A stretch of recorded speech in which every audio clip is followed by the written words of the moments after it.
I'm Cole Haddon, and welcome back to 5 a.m. Story Talk.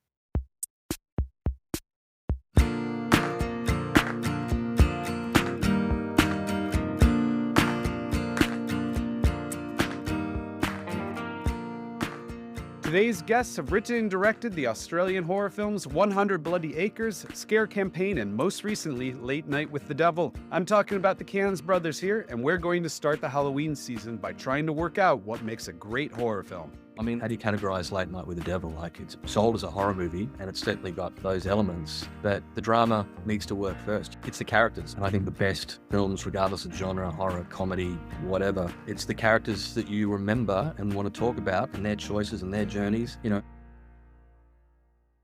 Welcome back, Story Talkers. How's your week going? It's the tail end of school holidays here in Australia, so I've had both kids home for 2 weeks now. Let's just say my nerves are frayed.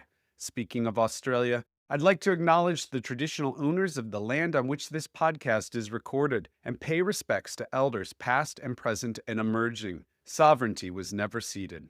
I also want to thank my friend CAIRNES Brothers, who provides the music, the vibe, so to say, for this podcast. Now, let's talk about my guests today. Colin and Cameron Cairns are an Australian writing-directing team that also happen to be brothers who live not far from me in Melbourne. Their first film, 100 Bloody Acres, premiered in 2012. It's about two brothers who run a regional fertilizer manufacturing business who turn to grinding up human beings to create more profitable product and save their business. In a lot of ways, Cameron and Colin's creative style showed up already fully formed in this film. Tightly plotted stories that blend horror and comedy, something not easy to do, but there's also a narrative sensibility in them that might feel more at home in the 80s than today. We'll talk about all of this, don't worry. Their follow-up was Scare Campaign in 2016, which puts a spin on reality television's need to keep upping the stakes to keep viewers watching. And then in 2023, Colin and Cameron returned with what I feel is their best work yet. The wildly popular Late Night with the Devil, which follows a late-night host in the 70s, desperately trying to keep his show on the air by bringing on a girl who might be possessed by a demon.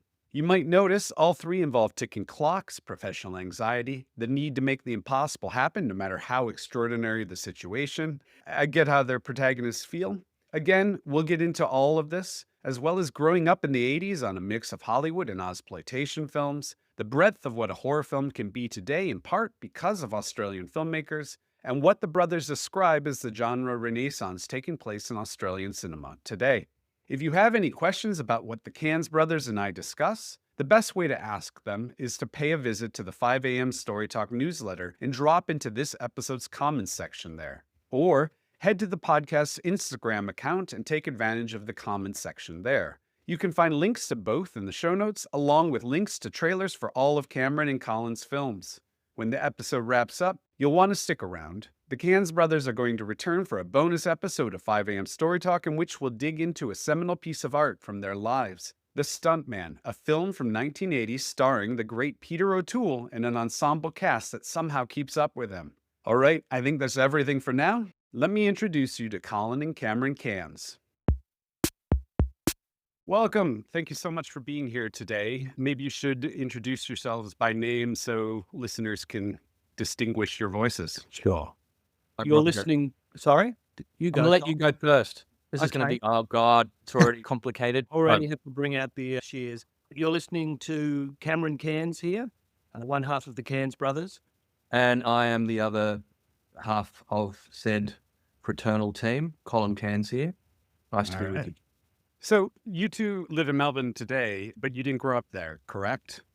That is correct. Yeah. Well, I was born here. Cole was born in the UK, but lived in Brisbane through, I think, most of the 80s.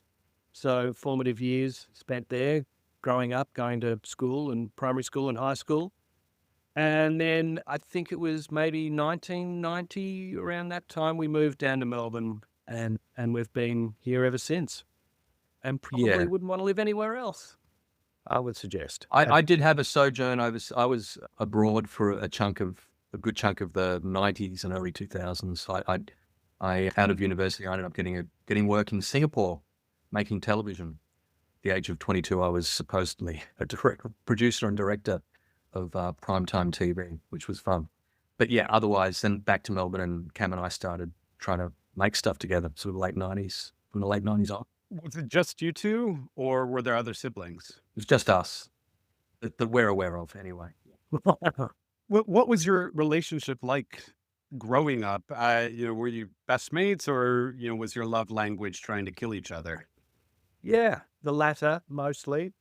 Yeah, it could be a testy relationship at times when we were younger, but like we've always said, I think the great leveler for us was movies, and always found common ground. Whether it was watching, movie rentals, VHS beta rentals at home, or going to the cinema, which we did quite a lot, just about every weekend, or whenever we wagged school.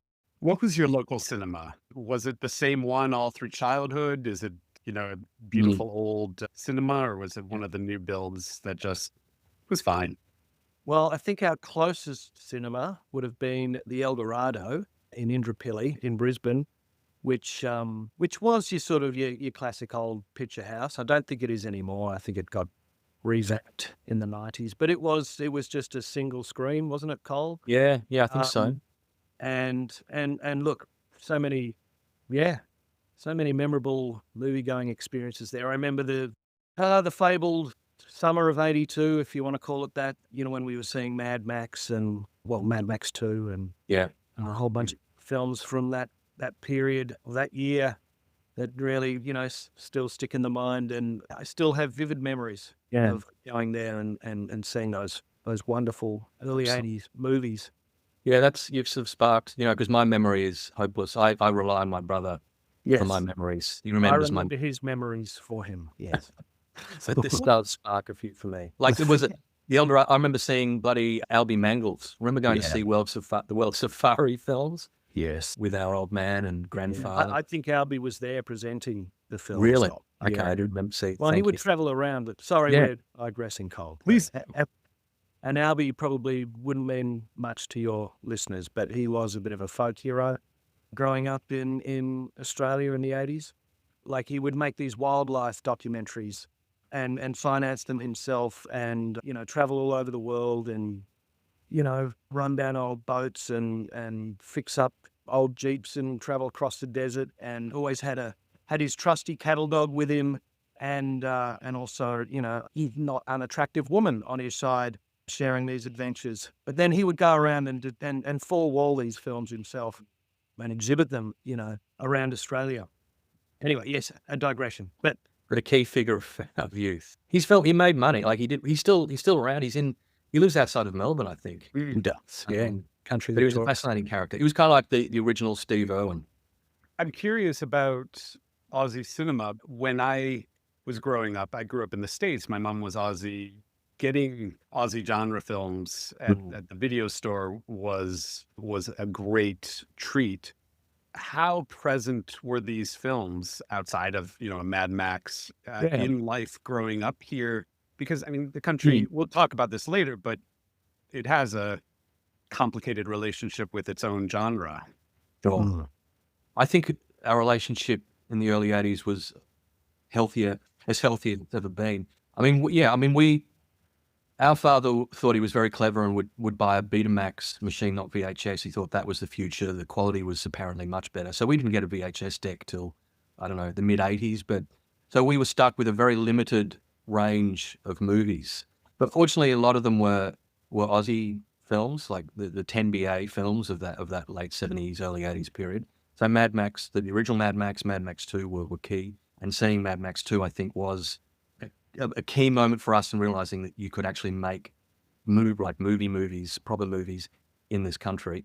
But yeah, all that stuff, Patrick or, The Long Weekend, stuff like that, we were seeing, I think we were getting most of those on video around that time.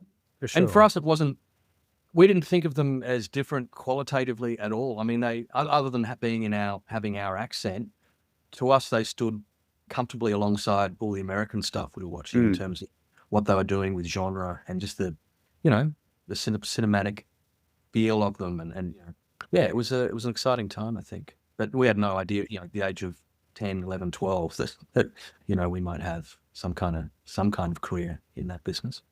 Why do you think Mad Max 2 Road Warrior stood out in that regard compared to some of these other films that said you might be able to do this? I think the ambition of that film, it was just such a breath of fresh air, and like Cole said, something to aspire to. It felt maybe a little more Hollywood than our local productions. Yes, it had that exotic accent, but the storytelling. I mean, I know Miller was really influenced by Kurosawa and a lot of those sort of classic movies, westerns, and John Ford, and so I think that really comes through in the film, and maybe that struck a chord with us. Just this kind of big brass Hollywood approach to filmmaking, but shot on our landscape, on our shores. That it just gave it, yeah. Yeah, and that kind of idea that Hollywood didn't own that kind of filmmaking, that entertainment, it was an international medium, and you could be entertaining no matter where you're from, what language you spoke, what accent you spoke in. I don't know, there's been much since from Australia that's kind of had that impact, really. Because that was the one that sort of took off in the States, wasn't it? It was more Road Warrior that sort of brought attention to Australian filmmaking. I think so. It was a bit of a soft reboot in that you didn't need to have seen the original to follow it. And I think at that point, Gibson was really exploding. So it felt in the American mindset or with audiences. So it felt new. And then you found out later, at least for me, that there was this other film that played at 10 midnight on television. Is what the hell happened there? So yeah, it was a bit backwards in that regard, but yeah, they're amazing films. That entire period for me, it was so important. Even something like Man from Snowy River, they were, for me, it was my only connection to Australia because my mother wasn't bringing us back, and so I'm not sure the ideal explanation of Australia to a child growing up in America, but we all bought into it. We all bought into it as especially as white middle class kids in the early '80s. Like, oh, this is Australia. This is our history, and that was a time before I think the mainstream had started to realize that we have a lot more history than Banjo Patterson and Ned Kelly and all of that stuff.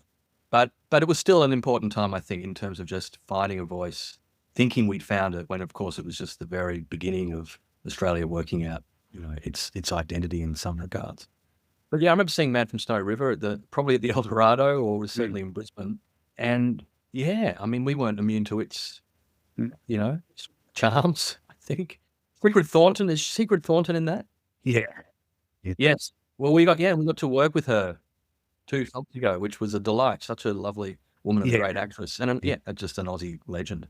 No, they were good times for us. Yeah, that film always blew my mind because it opens with the character Jim Craig's father dying in a logging accident. My mom's father died in a logging accident, so that film felt very personal in our home, more so than post-apocalyptic landscape. And whatnot. Can you ask where your mother was from? Sydney, and my grandfather died in Lithgow. They were itinerant laborers. That sort of hard scrabble life in the 50s and 60s, bouncing between homes, dropping your kids in children's homes so you could run off and take a job and drink. They apparently did a lot of. Yes, some things never change.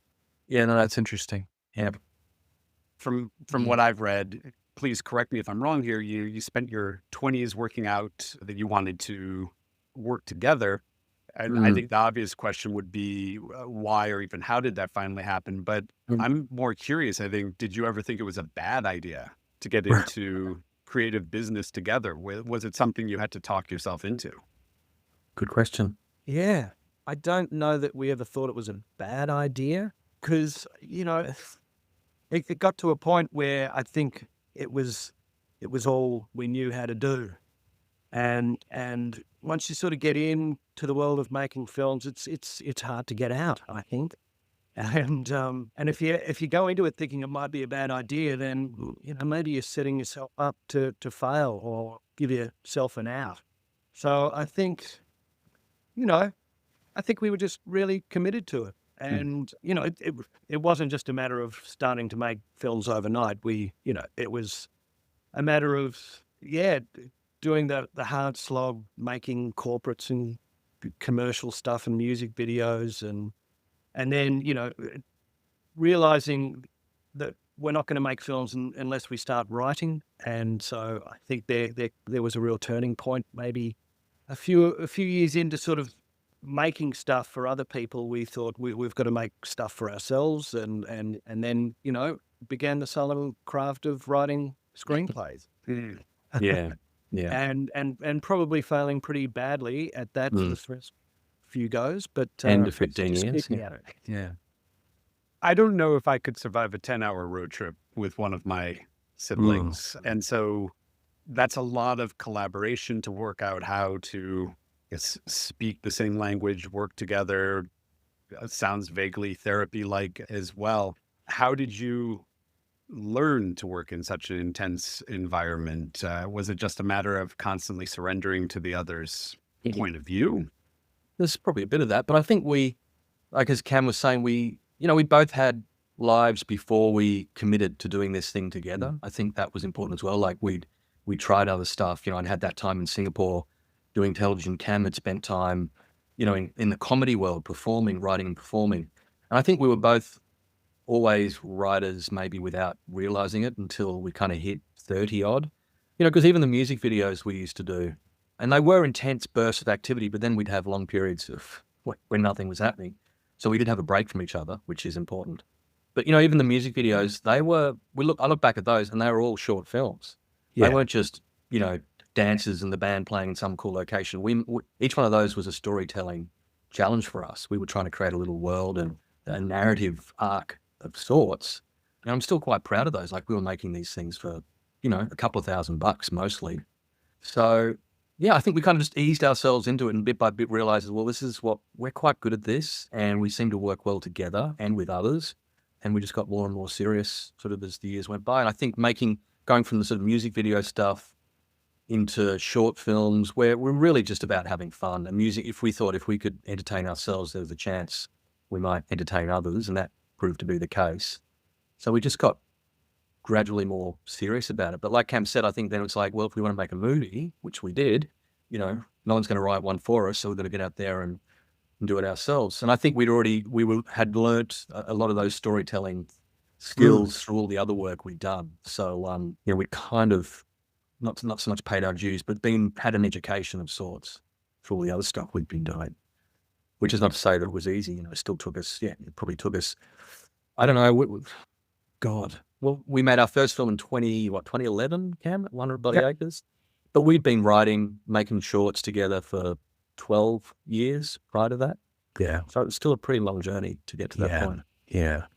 There were two words, I guess, or descriptions that came up there. The challenge of the music videos, that you look for that challenge, which I assume is sort of the storytelling challenge of it, that, what how to make it interesting for you. But also, Cam, your comedy background, these are two elements that I think weave together through your work. You choose films that do seem to pose narrative challenges to overcome, to make it more interesting, and they're all comedy. There's a comedic element through all of them. So would that, I guess that evolved during this period of working together? Oh, look, yeah. And I met a lot of people in the comedy world here in Melbourne who, I think have had a bearing on what I've done as a practitioner. I started editing comedy TV shows and that sort of thing. And like I said, got into that scene. So I knew a lot of comedians. I think Colin and I have always just been drawn to the genre ever since we were kids. I think probably our two favorite genres growing up when we were experiencing movies for the first time were comedies and horror. And, I think it was inevitable that we were going to put those two together at some point in our careers or in our professional careers. So I think, that sort of schooling in comedy was important to our development. And I think, just learning about timing and those sorts of things, which are so crucial to even drama, to every aspect of filmmaking. I know it probably had a big influence on how I go about editing and just the rhythms of the edit, and like I said, the timing. I think that's just come from that grounding in comedy for sure. I also have a bit of a musical background as well. I play drums, so I think that's always You're uh, such a Renaissance man. right. Yeah. Is there anything You don't do? multi-hyphenate? 100 Bloody Acres, Scare Campaign, Late Night with the Devil, they're all horrors. Was there ever a question that this was the genre for you? How did you settle on this?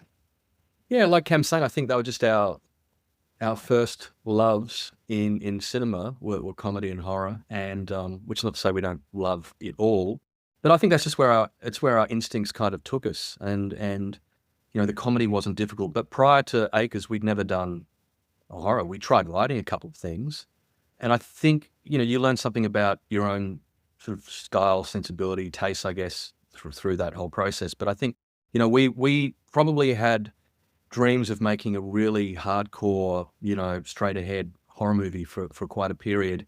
And we were working on 100 Bloody Acres with that intention.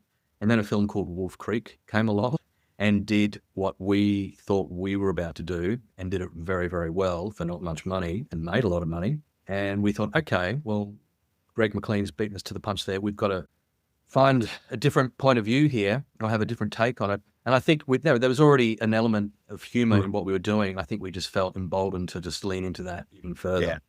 And I think that kind of opened things up for us and made the writing easier, in fact. So I guess that's how we kind of got there. But, all the short films that we'd done prior to Acres were comedies. Yeah.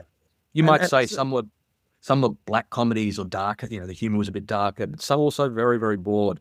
So I think that impulse was always there, and it was going to be harnessed to a greater or lesser degree. So in Acres, it became very much, it was sold as a horror comedy, but to our minds, it's much more, it's a comedy before the horror, I would say. Although, suspense is key to both things.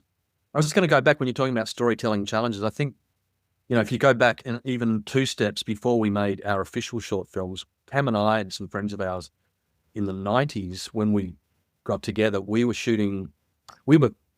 writing and editing films in camera effectively. We've talked about this before, but we would basically sit around, have a few drinks, maybe have a little smoke or something, and then set ourselves a challenge. Let's make a film tonight. And we would, in the space of 2 hours, we'd sort of write, shoot, cut in camera a little 5 or 6 minute short film with ourselves as the stars.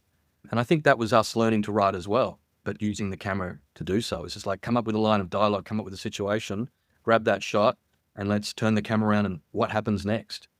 And kind of putting ourselves into these, shooting ourselves into these corners and then finding a way out. And sometimes the way out was the most ridiculous sort of option, surprising option, and that could work. And I think that led into sort of the feature film stuff as well. Yeah. This idea of just sometimes not having a plan, but not too detailed a plan, and just seeing how you can get yourself out of a pickle story-wise. And that came from, I think, those very early days. I think that shows up throughout the film's narratives as well. I certainly Scare Campaign, the most interesting things happen going off script, and and this is Late Night is predicated on the same thing, something going wrong despite best intentions. So you've actually baked this into the story in some, whether intentional or unintentional, meta way. Yes, probably intentional. I think it's just who we are as filmmakers. But yeah, I think it's born of those experiences for sure. Knowing that if you can surprise yourself, there's a good chance you're going to surprise an audience as well. And I think that's a lot of the films we love. And we might talk about the stuntman at some point, but that does it as well. Like, where is this going? But you're riveted because it just keeps going in places you don't quite anticipate. And I think that's, if you can do that and have the story be coherent and to coalesce, then you can really hook an audience in. And that's what I think it's all about at the end of the day. Yeah. I think we're also, there's a real fondness for farcical plotting as well. And I can think back to our formative years watching Fawlty Towers, and I'm sure you're familiar with the Yes. Tolkien's show. That was, I think, we kind of forget just what a big inspiration that was for us, Cole, and how Absolutely. that element of fast finds its way into our films and our short films, and I think it's also that propulsion that you get from the farcical plotting that really appeals to us as well. And put a bunch of characters together in a tight situation and find ways out for those characters, and that's the stuff that makes for great comedy and for great horror. Is most of that accomplished on the page, or do you do 70, 80% of the script and then there's improv to help adjust to that spontaneity or the sense of it you're trying to create?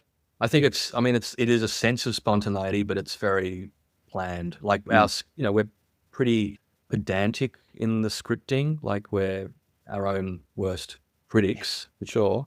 And I think most of it's in the writing, and then we don't, we're very happy for stuff to present itself on the day, on set, and for actors to offer stuff up. But, I think with our scripts, they are houses of cards to a large degree. So you don't want to fuck with things too much, certainly not story-wise. But on the day, if that's working on the page, then you've got actors who are like, you say to them, look, we can change things up. It's not working. No, I'm not going to, I can't change this. It's because they've also got it in their head how the thing is mapped out and what their character's sort of arc is. So I think they don't like wanting to mess with that too much either. So as open as we are to making changes on the day, I think it really is, it's 98% in the script. Cam, would you say? For sure. And look, we're, up to now, we've been making low budget independent movies. So you don't really have the luxury of time to be mucking around too much on set and changing things up too much. As much as, you might like to, but it's getting the script first. It's making sure, you're shooting what's on the page, and if you've got time, for sure. And we did have time on Late Night with the Devil. That was actually one instance where we did have the luxury of some extra hours up our sleeve, because we were shooting with three cameras a lot of the time. So we were getting through a lot of pages, so we could afford to, be a little more playful perhaps with later takes. What I find interesting about this is we're discussing spontaneity on screen, the sense of it, that this energy you're capturing, but it's heavily scripted. And I don't know if many filmmakers would know how to actually dramatize that spontaneity without your specific background, videos, all of these moments you're describing. It's almost, you became the perfect people to create the illusion of spontaneity. I just don't see it very much in films that aren't actually created on the fly. Well, I think we like to keep things loose on set. Like if it's there in the script and you've cast it well, and you've got, amazing HODs, department heads, as we have had on all our films, and you've got all those elements in place, then you should be able to just rock up and enjoy that, have fun with the material.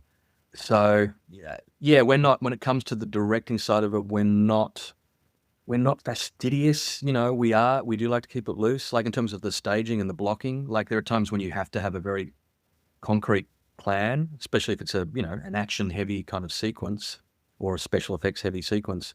But when it comes to the drama, it's like, let's discover this, let's just walk and see how it plays. And, and the actors are very much collaborators in that. I mean, probably directors who have everything storyboarded within an inch of its life, even the drama, the two-hander sort of moments, or the less action-heavy sequences. But we're not like that. Like we won't storyboard any of that stuff. A lot of late night. We would have storyboarded the obvious, worms popping out of heads and the girl's head splitting open. Those sequences, you definitely have to have a specific plan and needs to be very carefully mapped out. But the rest of it, it's like, we know we're going to have time. Let's rehearse. Let's see what happens. Let's move it around. The actors have got ideas. We've got ideas. And, the objective is to make it feel like it's happening live. And if you start getting too fussy about where the camera is or the lighting, then you start to lose that. And we were lucky with late night because it was meant to look a little bit rough and ready. It had to, if the cameras were a bit out of focus or weren't quite ready for the framed up when we cut to them, that's gold for us. So it took a while for the crew also to get used to that idea that you can be a bit crap in the shoot. And that's actually will work to our advantage.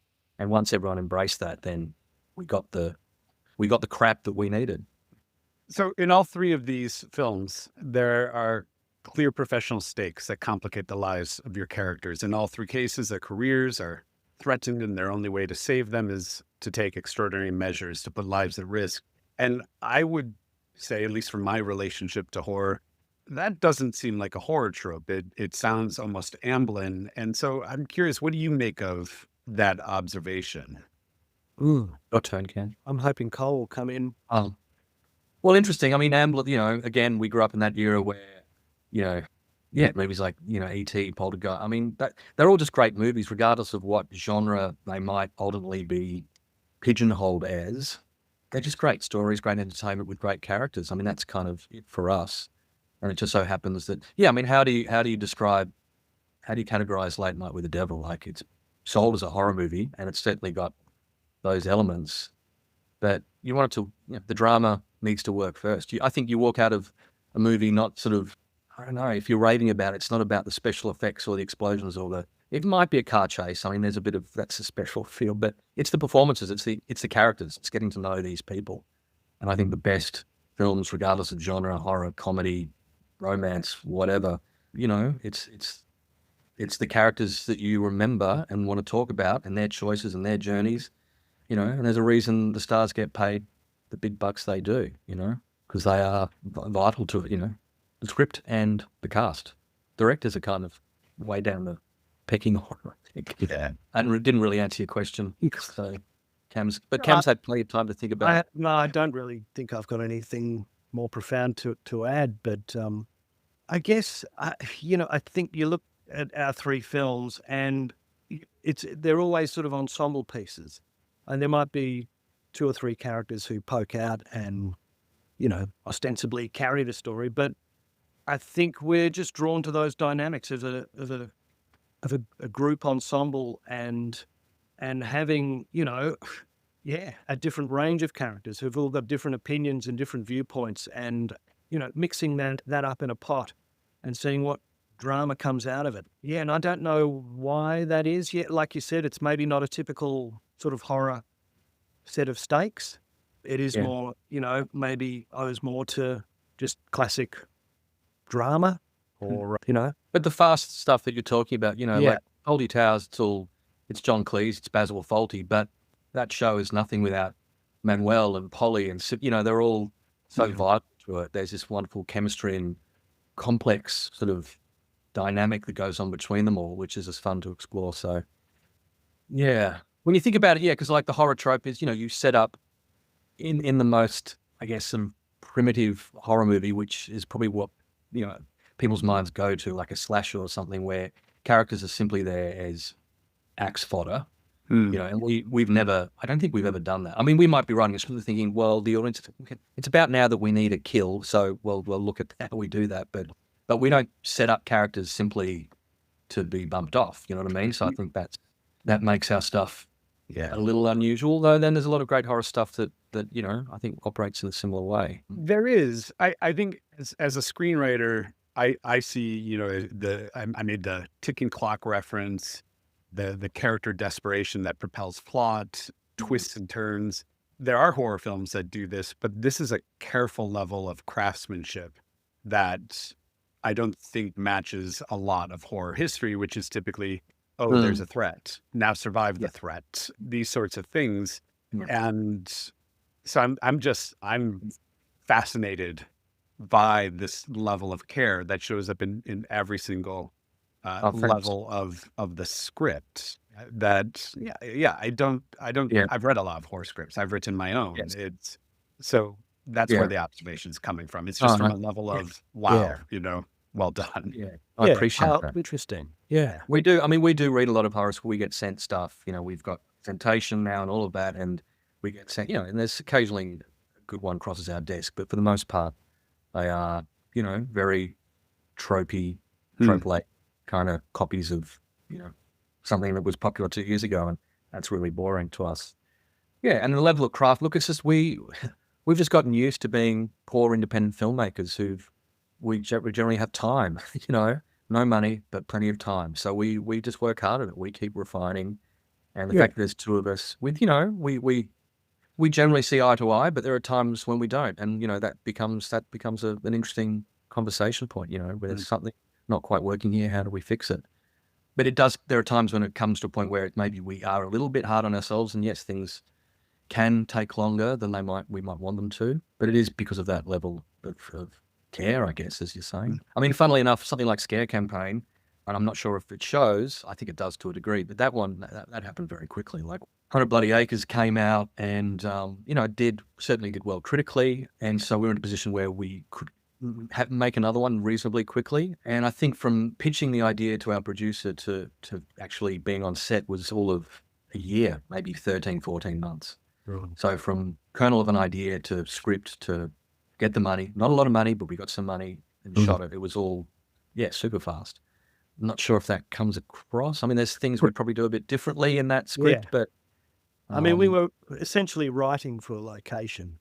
That was kind of the impetus for the whole thing was our producer saying, let's find a big spooky location and write for it and shoot it there. And knowing that it was going to be, the budget was going to be less on this one than it was on the first one. So it was just being a little bit strategic and smart, I guess, with, the little money we had and a few resources we had as well.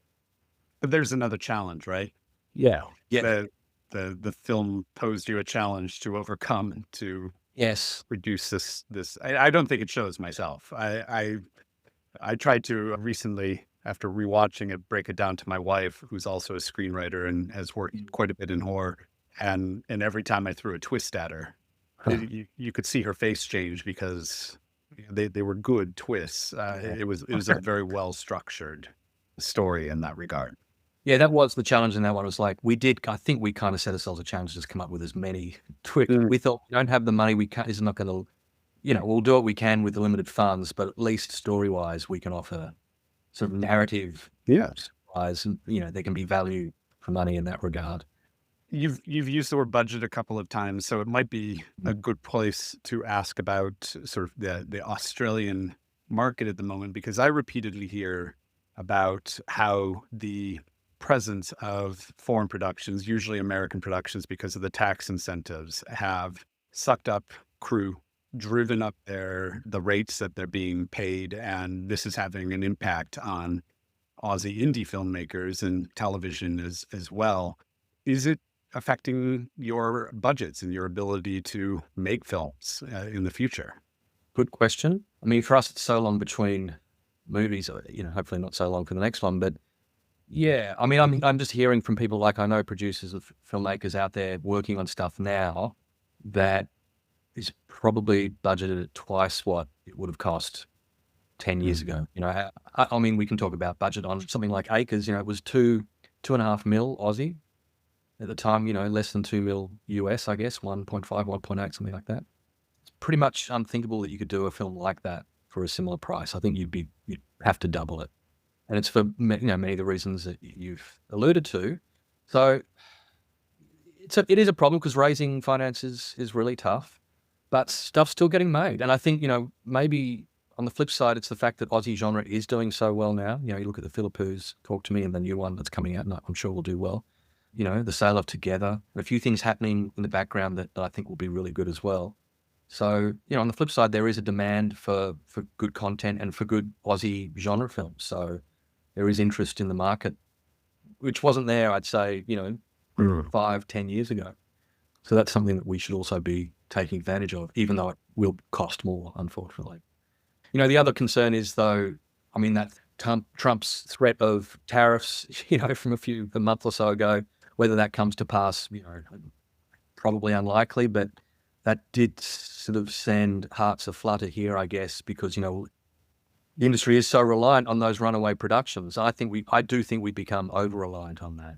and it's at the expense of, I think Australian creatives and storytellers, and and it does make it harder for that end of the scale. So yeah, hopefully there's a future where we still get those productions, but we're also supporting more. We are filling our studios. They're building studios in Cairns. There's a studio's being built in Perth now, and hopefully it's not just the next Marvel movie or some big Hollywood thing. They are actually Aussie productions going on in all those locations, which we'll see.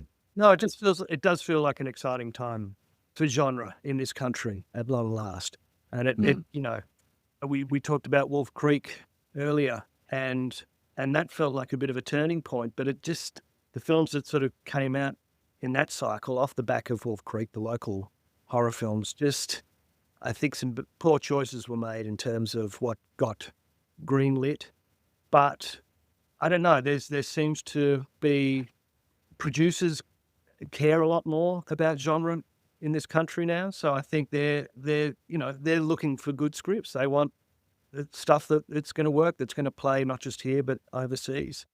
So I think there's opportunity there that wasn't there 20 years ago. That's for sure. It felt like there was opportunity 20 years ago, but it was just the system wasn't set up to welcome genre. Like I think Wolf Creek, for example, was seen as the exception that proves the rule kind of thing. Like, this is not what we do in Australia. That's a one-off. That's an exception. And then Babadook came along, and people sort of said, well, it's more art house. It's art horror. But they're all horror movies. Horror has always been a very broad genre. It's been very permissive, I guess is a word, in terms of the sorts of stories you can tell and the worlds you can explore. So, and I just think Australia, we just took a long time to catch up with that idea that it is. It's been a mainstay of cinema since the get-go. Its longevity is incredible. Like, through every era, genres come and go, but horror thrillers, they've always been there. And some of the most exciting stuff gets made there. And I think, finally Australia's waking up to that. So powers that be, please give us a lot more money to make these things. I'm thrilled to hear you say all of that. I've recently become friends with Greg, who directed Wolf's Creek. We moved to the same town where he lives, and so we've been seeing each other, and it's been nice having a genre filmmaker more or less next door to talk about this kind of passion, because I've been here back for 4 years now. 4 years ago, if I discussed horror, and I was mostly working in television, but if there was a horror genre element, Aussies don't like horror. Okay. Yeah. Thank you for that assessment of an entire culture that likes to go to see these films, but sure.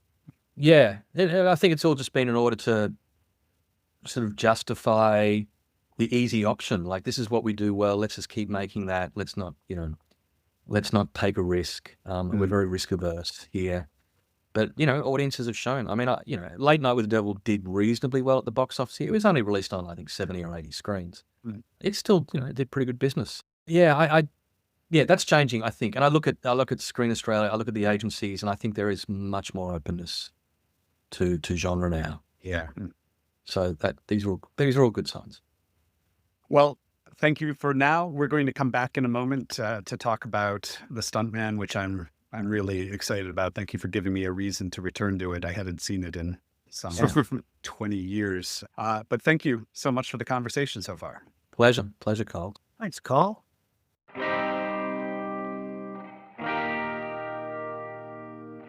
As for you out there listening, thanks for stopping by for some 5 a.m. Story Talk today. So what did you make of my conversation with the CAIRNES brothers? Again, if you have any questions, check out the show notes for links to the 5 a.m. Story Talk newsletter and Instagram page, where you should take advantage of the comments sections on the posts about this podcast. Don't make a run for it yet. You're going to want to stick around for the bonus episode with Colin and Cameron. The brothers are going to dig into a seminal piece of art from their lives, and I just need you to know they picked an amazing film here. The Stuntman from 1980, starring an ensemble cast led by the great Peter O'Toole. It was written by Lawrence B. Marcus and Richard Rush and directed by Rush, who is a director we should have had at least another 10 brilliant films from. There's so much to learn from Colin and Cameron about filmmaking and directing in particular from this bonus app.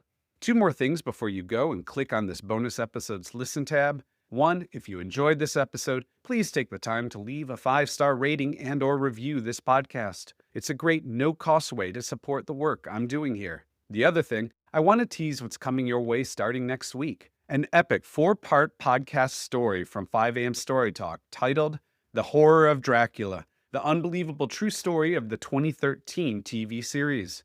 Now, this isn't some random Hollywood history of a TV series you probably didn't watch and couldn't care less about.